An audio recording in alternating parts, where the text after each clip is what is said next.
Hello दोस्तों, स्वागत है आप सभी का आपके अपने चैनल द नेक्स्ट लेवल में। दोस्तों, इस वीडियो में हम 7 मार्च 2019 के ऑल शिफ्ट के क्वेश्चन क्या क्या आए थे हिंदी और जीएस में ये करने वाले हैं। ये इसमें आपको फर्स्ट शिफ्ट, सेकंड शिफ्ट और थर्ड शिफ्ट तीनों ही शिफ्ट के मर्ज क्वेश्चन मिलेंगे। आप ऐसा सोच रहे होंगे कि आज तो 8 मार्च है, लेकिन फिर मैं 7 मार्च के क्वेश्चंस क्यों लेके आ रहा हूँ? क्योंकि एक प्रॉब्लम हो गई थी कल, और उस प्रॉब्लम के कारण हम 7 मार्च का वीडियो आपके सामने नहीं ला पाए थे। तो वो क्वेश्चन हम आज आपको दे रहे हैं ताकि अलग अलग वीडियो ना देके एक ही वीडियो में सभी को समराइज कर दिया जाए। तो चलिए शुरू करते हैं जल्दी जल्दी। तो यहाँ पे पहला हिंदी का क्वेश्चन आया था कि डुम्मर का फूल होना मुहावरे का क्या अर्थ है। डुम्मर का फूल होना मुहावरे का क्या अर्थ है? तो इसका अर्थ होता है दुर्लभ होना। दुर्लभ होना, डुम्मर का फूल होना यानी कि दुर्लभ होना, बहुत ही कम पाया जाना। अगला देखते हैं, उड़ती हुई चिड़िया के पर गिनना मुहावरे का क्या अर्थ है। उड़ती हुई चिड़िया के पर गिनना यानी कि बहुत अनुभवी होना। जो बहुत अनुभवी होते हैं वो उड़ती हुई चिड़िया के पर गिन लेते हैं, ऐसा उनका मानना होता है। चलिए देखते हैं आगे। भौतिक का विलोम शब्द पूछा गया था। भौतिक का विलोम शब्द पूछा गया था जो कि आध्यात्मिक होता है। भौतिक का विलोम शब्द आध्यात्मिक होता है। आगे देखेंगे, पत्नी का पर्यायवाची शब्द पूछा गया था। तो पत्नी के बहुत सारे पर्यायवाची शब्द होते हैं। अब इसमें से आपके एग्जाम में क्या आया था ये तो आप ही बताएंगे, कमेंट करके ये जरूर बताएं। और साथ ही साथ ये जो आपको ऑप्शन भी यहाँ पे क्वेश्चन ऑप्शन कह रहा हूँ मैं, आंसर भी दिए हुए हैं। जैसे कि भार्या होता है, भार्या, अर्धांगिनी, वनीता, दारा, जोरू, प्राणप्रिया, लक्ष्मी। तो इस तरह से बहुत सारे पत्नी के पर्यायवाची शब्द हो जाते हैं। फिर उसके बाद आपसे नदी का पर्यायवाची शब्द भी 7 तारीख के एग्जाम में पूछा गया था, जो कि सरिता, तरंगिनी, निर्झरनी, शैलजा, जलमाला, नद और प्रवाहिनी, ये सब इसके होते हैं। इसके अलावा और भी बहुत सारे होते हैं। तो अगर इसमें से कोई एक आया होगा तो निश्चय ही यहाँ पे आपको वो दिखेगा। नेक्स्ट है, ग्रहण का विलोम शब्द पूछा गया था। ग्रहण का विलोम शब्द पूछा गया था जो कि होता है, सॉरी, त्याग का विलोम शब्द पूछा गया था जो कि ग्रहण होता है। त्याग करना, ग्रहण करना। कृतज्ञ का विलोम शब्द पूछा गया था। तो कृतज्ञ का कृतघ्न होता है, कृतघ्न। कृतज्ञ का कृतघ्न होता है। देख सकते हैं कि हिंदी के ज़्यादा क्वेश्चन आपने नहीं भेजे थे, नहीं बता पाए थे, तो हिंदी के हम कम क्वेश्चन ही ले रहे हैं क्योंकि हिंदी के बहुत सारे प्रश्न आपने नहीं प्रोवाइड किए थे।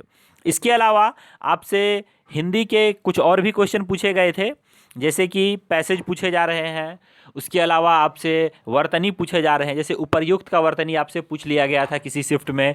तो इस तरह से अलग अलग टॉपिक पे पूछे जा रहे हैं। जैसे कि आपसे क्लोज टेस्ट पूछा गया था, फिर उसके बाद आपसे पैसेज से जो क्वेश्चंस आते हैं वो भी पूछे गए थे। तो हिंदी के काफ़ी आसान प्रश्न थे।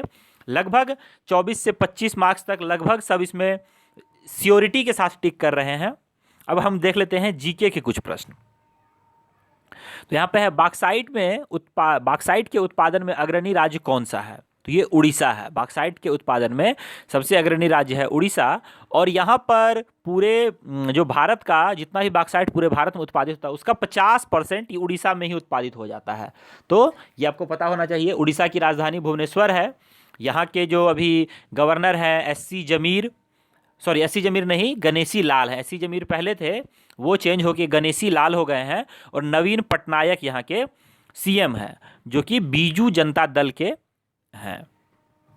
नेक्स्ट है कि किस देश ने वर्ष 2018 में छठवीं बार अंडर 19 एशिया कप जीता है? अंडर 19 एशिया कप तो ये भारत ने जीता है। भारत ने, आपने देखा होगा कि भारत ने इस बार अंडर 19 सिक्स्थ वर्ल्ड कप फिर से जीत लिया। अंडर 19 एशिया कप था ये। तो अंडर 19 एशिया कप फिर से जीता है और ये भारत का छठा खिताब था।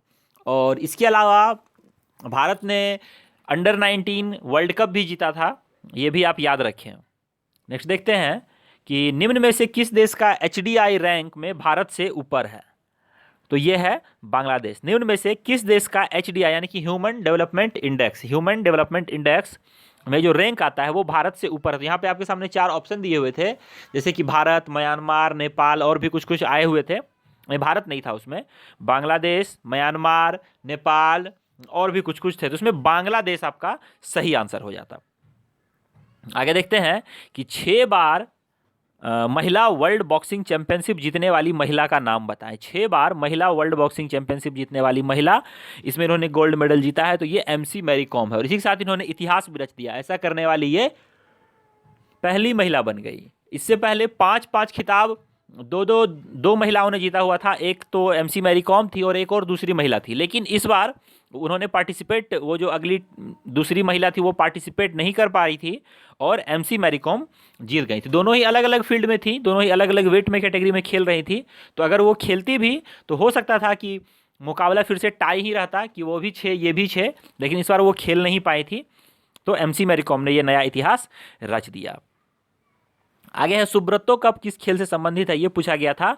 तो ये फुटबॉल से संबंधित है। सुब्रतो कप फुटबॉल से संबंधित है। आपको पता होना चाहिए कि सुब्रतो कप के अलावा आपके सामने एक संतोष कप भी आता है, जो पूछा जाता है। संतोष कप और सुब्रतो कप दोनों ही किससे संबंधित है, तो फुटबॉल से संबंधित है। आगे देखेंगे कि वर्ष 1930 के गोलमेज सम्मेलन में अंबेडकर ने क्या मांग रखी थी, अपनी क्या शर्त रखी थी। तो उसमें उन्होंने दलितों के लिए अलग निर्वाचन व्यवस्था बनाने की बात कही थी। दलितों के लिए अलग निर्वाचन व्यवस्था करने की मांग की थी। आगे है मानव शरीर में तांबा की वृद्धि से होने वाला रोग कौन सा है। मानव शरीर में तांबा की वृद्धि से कौन सा रोग हो जाता है, तो उसे हम विल्सन रोग कहते हैं। विल्सन रोग खास करके ये जो है हमारे शरीर में पेय पदार्थों के द्वारा होता है। जैसे कि कभी कभार हमारे पानी में तांबा की मात्रा अधिक हो जाती है, जो पता नहीं चलता है, लेकिन जब हम उसे पीते हैं तो हमारे शरीर में वो इन करता है और विल्सन रोग हो जाता है। नेक्स्ट देखेंगे झूमर नृत्य, जिसे हम झूमर घूमर दोनों ही के नाम से जानते हैं। तो घूमर नृत्य या झूमर नृत्य किस राज्य का लोक नृत्य है, तो ये राजस्थान का है। झूमर या घूमर दोनों ही कह लें, राजस्थान का लोक नृत्य है। मिल्खा सिंह का संबंध किस खेल से है, तो ये एथलेटिक्स थे, धावक थे, ये रनिंग करते थे ये।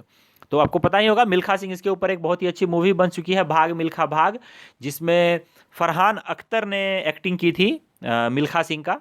तो याद रखना है आपको। आगे है कॉफ़ी के उत्पादन के लिए कौन सी मिट्टी अच्छी होती है। कॉफ़ी के उत्पादन के लिए कौन सी मिट्टी अच्छी होती है, तो लेटेराइट मिट्टी अच्छी होती है। कॉफ़ी के उत्पादन के लिए लेटेराइट मिट्टी सबसे अच्छी होती है।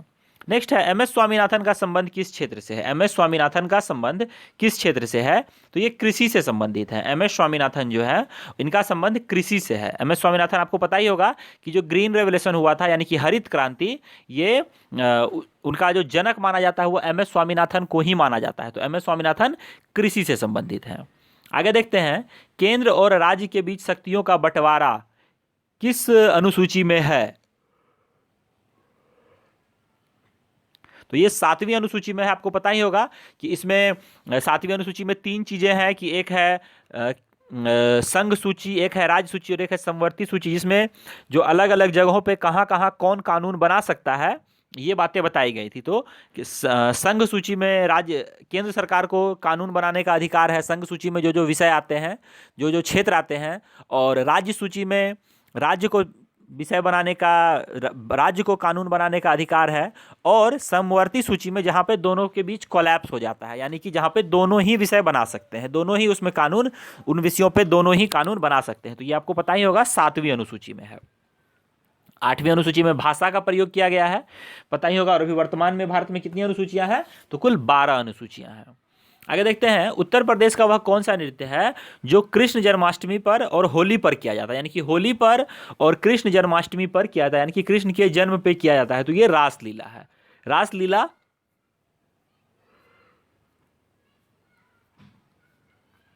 उत्तर प्रदेश का एक नृत्य है, आपको पता होगा। आगे देखते हैं स्वर्ण जयंती ग्राम स्वराज योजना। स्वर्ण जयंती ग्राम स्वराज योजना किस वर्ष शुरू की गई थी, तो यह शुरू की गई थी वर्ष 1999 में। स्वर्ण जयंती ग्राम स्वराज योजना वर्ष 1999 में शुरू करी गई थी। आगा खां कप का संबंध किस खेल से है, तो ये फुटबॉल से है। आगा खां कप का संबंध फुटबॉल से है। फुटबॉल से बहुत सारे स्पोर्ट्स में पूछे जा रहे हैं टॉपिक, तो याद रखिए फुटबॉल से बहुत सारे क्वेश्चन बनते हैं। नेक्स्ट है पंडित बिरजू महाराज का संबंध किससे है। पंडित बिरजू महाराज का संबंध किससे है, यानी कि ये नृत्य से संबंधित हैं। तो ये कथक नृत्य करते थे। इनका असली नाम था ब्रिजमोहन मिश्रा, ब्रिजमोहन मिश्रा, और इनका इसलिए शॉर्ट में इनको नाम पंडित बिरजू महाराज कहा जाता था। कथक के ये बहुत अच्छे कलाकार थे, नृत्यवाद थे। उस्ताद बिस्मिल्लाह खान किससे संबंधित है? तो ये शहनाई से संबंधित, शहनाई वादक थे ये, शहनाई बजाते थे।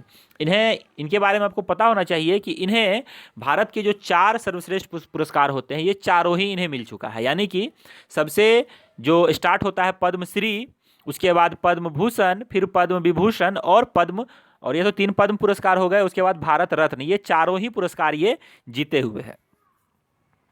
तो आपको अगर पता है तो आप मुझे बताएं कि कौन कौन से वो व्यक्ति रहे हैं जिन्हें ये चारों ही पुरस्कार मिले हैं। यानी कि अगर आप देखें तो सचिन तेंदुलकर को भी चारों पुरस्कार नहीं मिल पाया है, उन्हें पद्मश्री, फिर पद्म विभूषण और उसके बाद डायरेक्ट भारत रत्न मिल गया था, यानी कि पद्म भूषण उन्हें नहीं मिला है।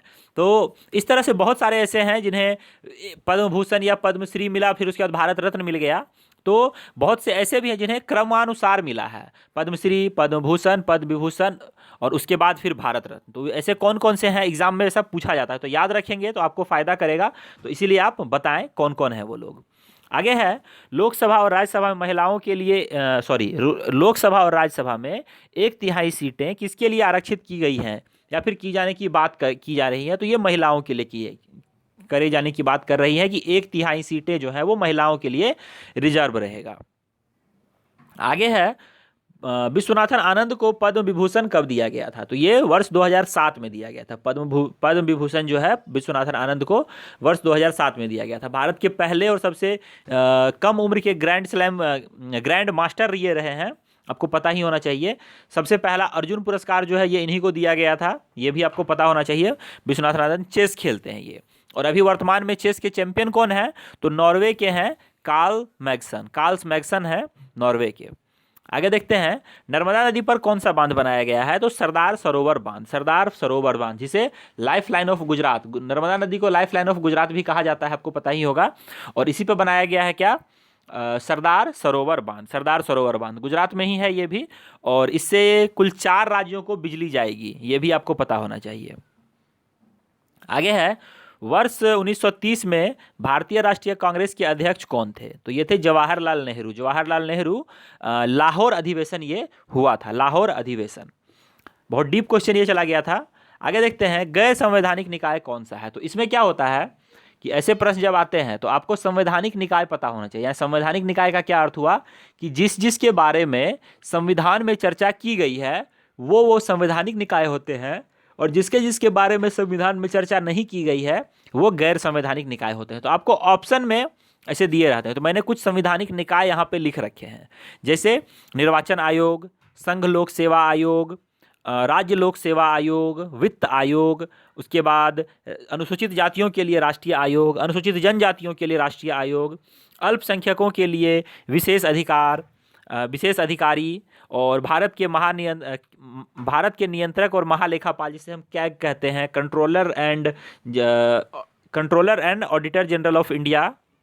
उसके बाद भारत के महान्यायवादी, राज्य के महाधिवक्ता, ये सब क्या है? ये सब संवैधानिक निकाय है, इनकी संविधान में चर्चा करी गई है, तो ये संवैधानिक निकाय हैं। उसके अलावा कॉन्स्टिट्यूशनल बॉडी जिसे हम कहते हैं, उसके अलावा अगर आपसे कुछ पूछ लिया जाए, जैसे बैंक हो गए, तो बैंक के बारे में संविधान में कोई चर्चा नहीं की गई है, तो ये क्या हो जाएगा? ये गैर संवैधानिक निकाय हो जाएगा।